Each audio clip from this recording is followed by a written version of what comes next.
નમસ્કાર મિત્રો, આપણે 3.6માં ચેપ્ટર 3 પ્રાચીન નગરો જોઈ રહ્યા હતા. પ્રાચીન નગરો અને ગ્રંથો એ આપણે જોઈ ગયા હતા. પાઠ 3 પ્રાચીન નગરો અને ગ્રંથો, એમાં આપણે અહીંયા હડપ્પા સભ્યતાના સ્થળો નકશો જોયો હતો. બરાબર, ત્યાંની સિંધુ ખીણની સભ્યતાઓ સંસ્કૃતિ આપણે જોઈ હતી.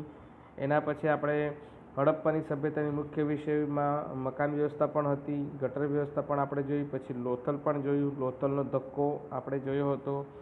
પછી હડપ્પા સભ્યતાનું આર્થિક જીવન કેવું હતું, સમાજ જીવન કેવું હતું એ પણ આપણે જોયું હતું.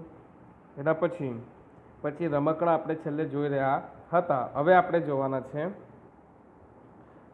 પાઠ 3માં ધાર્મિક જીવન અને અંતિમ વિધિ.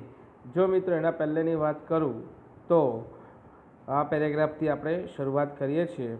તો જોઈ શકો છો તમે અહીંયા સિંધુ ખીણની, અહીંયાથી આપણે શરૂઆત કરવાના છે કે સિંધુ ખીણના સભ્યના લોકો માટીના, તાંબાના, કાંસાના વાસણો બનાવતા હતા. એના પછી તમે જો અહીંયા પછી માટીમાંથી કઈ કઈ વસ્તુ બનાવતા, તો પ્યાલા, વાટકી, કુલડી, ગાગર, રકાબી, કથરોટ વગેરે વાસણોનો સમાવેશ થતો હતો. ટૂંકમાં કહેવામાં આવે છે કે માટીમાંથી એ વાસણો બનાવતા હતા જે ઘર ઉપયોગી બની શકતા હતા.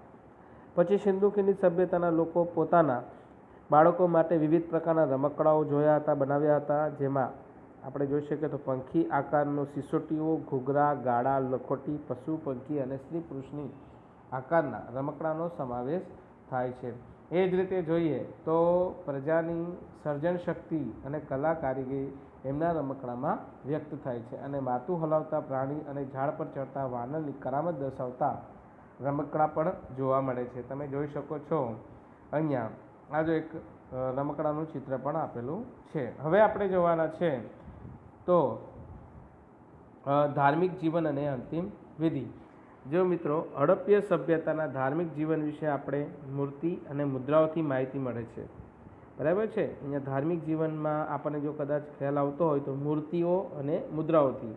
પછી અહીંયા જો મૂર્તિઓમાં માતૃકા દેવીની મૂર્તિઓનો ઇતિહાસકારો ધરતી માતાનું પ્રતીક ગણે છે. એટલે કે હડપ્પા સભ્યતાના લોકો ધરતી પૂજા સવિશેષ કરતા હશે, કારણ કે ધરતી અન્ન અને પાણી આપે છે. બરાબર, આ મુદ્રાઓને કારણે અહીંયા તમે જોઈ શકો છો તો ધરતીને માતા સ્વરૂપે ગણવામાં આવી છે. એની પૂજા અર્ચના કરતા હશે એવું માનવામાં આવે છે. એનું કારણ છે કે ધરતી આપણને અન્ન અને પાણી આપે છે. આ ઉપરાંત તેઓ વૃક્ષ પૂજા, પશુ પૂજા, નાગ દેવતા સવિશેષ કરતા હશે, સ્વસ્તિક પૂજા કરતા હશે. લોથલ અને કાલીબંગાનના અગ્નિ પૂજાનો પણ અવશેષો પ્રાપ્ત થયા છે. એટલે ટૂંકમાં અવશેષો એ સમયમાં મળી આવેલા હતા. એના આધારે અહીંયા આવા અલગ અલગ પ્રકારની પૂજાનો સમાવેશ કરવામાં આવેલો છે કે પ્રાચીન સમયના કે હડપ્પા સભ્યતાના લોકો એ સમયમાં વૃક્ષ પૂજા, ધરતી પૂજા, બરાબર, આ અલગ અલગ પ્રકારની પૂજા કરતા હશે એવું અનુમાન લગાવવામાં આવેલ છે. હવે જો પછી હડપ્પા સભ્યતાના લોકો મૃત્યુ પામ્યા મનુષ્યને દાટતા હશે અને ઘણી જગ્યા અગ્નિ સંસ્કારના પુરાવા પણ મળ્યા છે. તેઓ મૂત્રોકને દાટતા અને તેની સાથે કેટલીક વસ્તુ પણ મૂકતા, જેના મૃત્યુ પછીના જીવનની તેમની કલ્પના બતાવે છે કે ભાઈ એના માટે કોઈ યાદગાર વસ્તુ મૂકવામાં આવે તો એની કલ્પના બતાવે છે. હવે આવે છે લિપિ અને ભાષા. બરાબર છે, આપણે એના પહેલે જોયું હતું ધાર્મિક જીવન અને અંતિમ વિધિ. અને હવે લિપિ અને ભાષામાં જોઈએ તો સિંધુ ખીણની વાત કરવામાં આવે છે. તો સિંધુ ખીણની સભ્યતામાં અવશેષોમાં મુદ્રિકાઓ, તામ્રપત્રિકાઓ મળી આવેલ છે. તેમના ઉપર કોઈક વણ ઉકાયેલી રહસ્યમય ભાષા લિપિબદ્ધ લખાણ જોવા મળે છે. જો કે આ લખાણો ટૂંકા, માત્રાવાળા અક્ષરો અને જોડાક્ષરો જોવા મળે છે. આ લિપિ ઉકેલવા માટે ઘણા પ્રયત્નો થયા છે, પરંતુ તેમાં હજુ સફળતા મળી નથી. આ જે હડપ્પા લિપિ મળી આવી છે સિંધુ ખીણની, તો એ હજુ પણ વણ ઉકાયેલી માહિતી જોવા મળે છે. કે જે લિપિ મળી આવી છે એને અત્યારે સુધી એનું સોલ્યુશન, એનું નિરાકરણ આવ્યું નથી. હવે આવે છે ગુજરાતના હડપ્પા સભ્યતાના સ્થળો. તો ગુજરાતમાં અમદાવાદ જિલ્લામાં રંગપુર અને લોથલ, રાજકોટ જિલ્લામાં રોજડી એટલે કે શ્રીનાથગઢ કચ્છ જિલ્લામાં દેશલપર, ધોળાવીરામાં સુરકોટડા, જામનગર જિલ્લામાં લાખાબાવળ, આમરા, ભરૂચ જિલ્લામાં કીમ નદી કિનારે ભાગા તળાવ વગેરે પ્રદેશમાં હડપ્પીય સભ્યતાની નાની મોટી વસાહતો જોવા મળી છે. આ તમે જુઓ મિત્રો કે ગુજરાતમાં આટલી જગ્યાએ તમને હડપ્પીય સભ્યતાના સંસ્કૃતિઓ જોવા મળે છે. હવે અહીંયા આપણે જોઈએ આગળ કે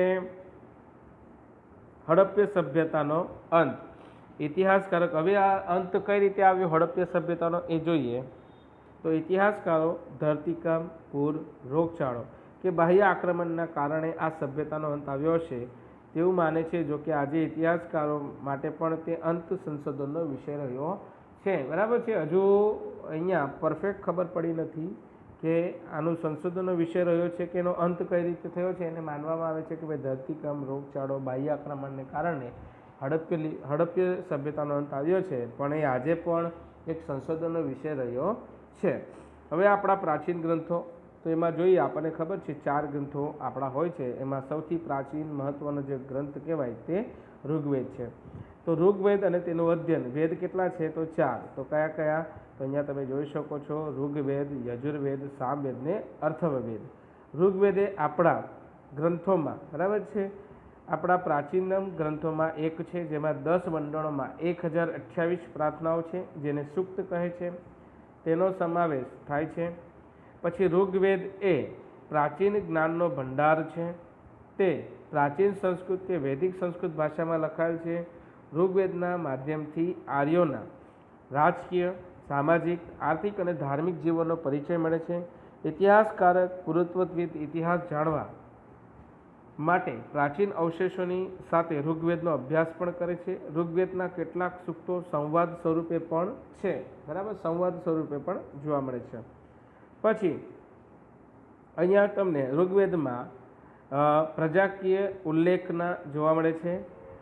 ગણ, સભા, સમિતિ જેવી રાજકીય સંસ્થાઓની પણ માહિતી ઋગ્વેદમાં જોવા મળે છે.